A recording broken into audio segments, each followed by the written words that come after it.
Assalamualaikum warahmatullahi wabarakatuh. Berjumpa kembali dengan saya Bapak Ade di SMK Swasta PAB 12.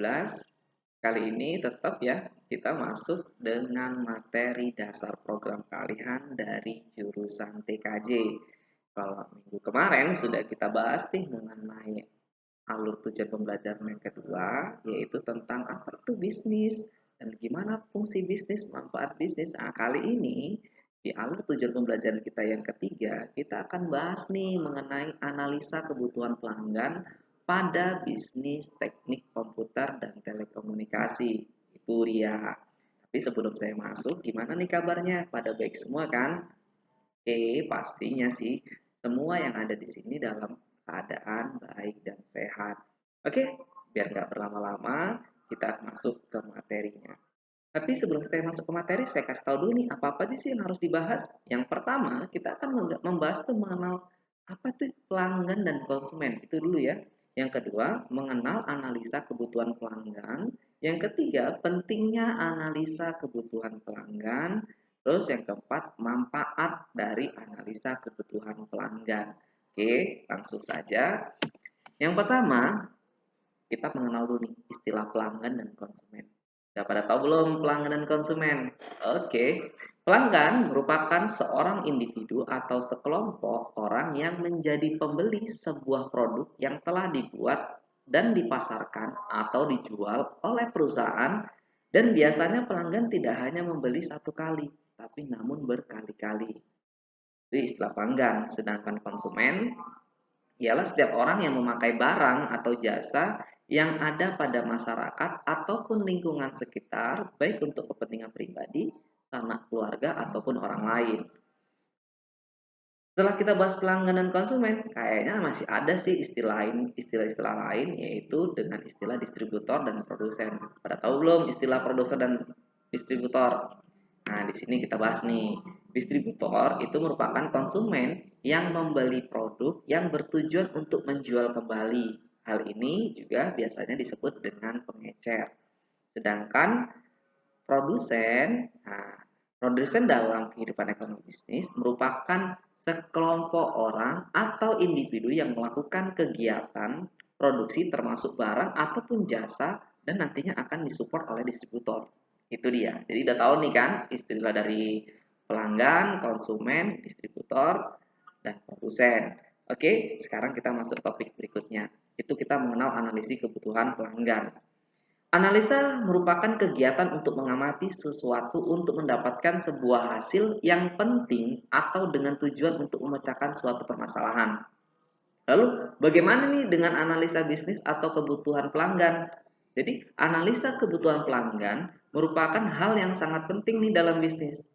Jadi, analisa kebutuhan pelanggan digunakan untuk mengetahui kebutuhan atau perilaku konsumen atau pelanggan, yaitu hal apa sih yang dibutuhkan gitu.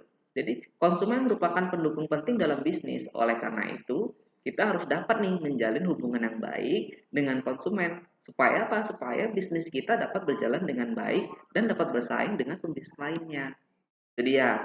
Jadi analisa kebutuhan pelanggan diharapkan dapat mengetahui kebutuhan konsumen atau pelanggan, dan kita sebagai pembisnisnya dapat mengambil langkah-langkah yang tepat dalam memenuhi kebutuhan konsumen, seperti memproduksi sesuatu yang saat ini dibutuhkan oleh konsumen maupun marketnya. Jadi ya. Terus pentingnya melakukan analisis kebutuhan ini gimana gitu. Jadi berikut ini alasan kenapa sih harus melakukan analisa kebutuhan pelanggan itu. Pentingnya supaya dapat mengetahui kebutuhan konsumen dan agar bisnis kita dapat berjalan dengan baik dan mampu bersaing. Jadi, dengan melakukan analisa kebutuhan pelanggan, pelaku bisnis dapat menentukan ataupun menciptakan produk maupun jasa yang sesuai. Jika produk atau jasa kita siapkan sudah sesuai dengan kebutuhan konsumen, maka konsumen pun dapat memberikan minat yang besar kepada kita. Jadi, ketika sudah mengetahui kebutuhan dari konsumen, maka kita dapat nih mendapatkan sebuah motivasi untuk memproduksi barang ataupun jasa dengan harapan kita ketika kebutuhan konsumen yang sudah kita siapkan dapat menarik minat konsumen. Itu dia. Selain itu, apalagi? Kita tahu nih, kita sudah mengetahui kebutuhan dari pelanggan, kita dapat fokus untuk meningkatkan kualitas barang ataupun jasa yang kita siapkan. untuk pelanggan ataupun konsumen dengan kualitas yang baik. Maka konsumen akan lebih percaya lagi kepada kita. Itu dia. Jadi beberapa poin di atas itu merupakan hal yang penting yang didapatkan dari analisis kebutuhan pelanggan. Selain itu, satu hal lagi yang sangat penting, perilaku bisnis dapat menyusun strategi untuk market atau pasarnya yang digunakan untuk berbisnis. Dengan seperti itu, kita dapat menyiapkan segala sesuatu hal yang dibutuhkan masyarakat. Oke, di poin terakhir, di poin keempat, apa sih manfaat analisa kebutuhan pelanggan? Nah, jadi berikut ini merupakan manfaat yang akan saya sampaikan dari perilaku bisnis yang dapatkan ketika melakukan analisa kebutuhan pelanggan. Yang pertama itu ya, pembisnis dapat menciptakan produk yang sesuai atau jasa yang pastinya berkualitas. Karena sudah mengetahui kebutuhan pelanggan ataupun konsumen yang sudah dianalisisnya gitu. Jadi pembisnis mendapatkan semangat untuk berbisnis dan menjadi pembisnis yang berkualitas. Poin berikutnya, pembisnis dapat mengembangkan bisnis yang dijalaninya apabila masyarakat banyak yang membeli atau menggunakan jasa yang disediakan oleh pembisnis.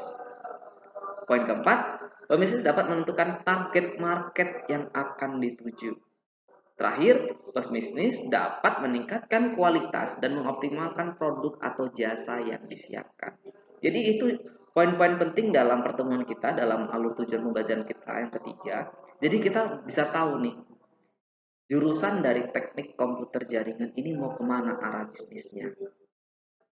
Jadi dalam bisnis dari jurusan TKJ ini ada dua, yaitu produk dan jasa.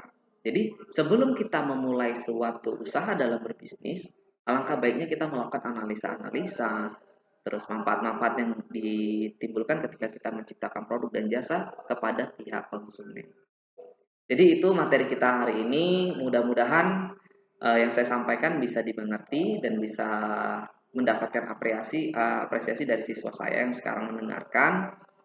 Jadi nanti ketika kita jumpa di kelas, pertanyaan-pertanyaan yang timbul mengenai bisnis ini bisa kita bahas bersama sehingga apa? Sehingga bisa tahu nih arah dan tujuan kita ketika tamat dari jurusan TKJ ini. Ingat, dalam SMK ada 3 poin nih ketika tamat. Ingat, BMW bekerja, melanjut, dan wirausaha. Kalau kita berbicara mengenai bisnis, tentunya kita berbicara mengenai wirausahanya. Bagaimana menjadi seorang entrepreneur. Mungkin itu aja materi kita hari ini. Saya sampaikan. Terima kasih banyak atas kesempatan dan waktu siswa-siswa saya yang sudah mendengarkan pemaparan saya ini. Mudah-mudahan bisa dimengerti dan ketika kita jumpa kita akan bisa membahas lebih jauh lagi tentang bisnis di jurusan Teknik Komputer dan Jaringan Telekomunikasi. Demikian saya akhiri. Assalamualaikum warahmatullahi wabarakatuh.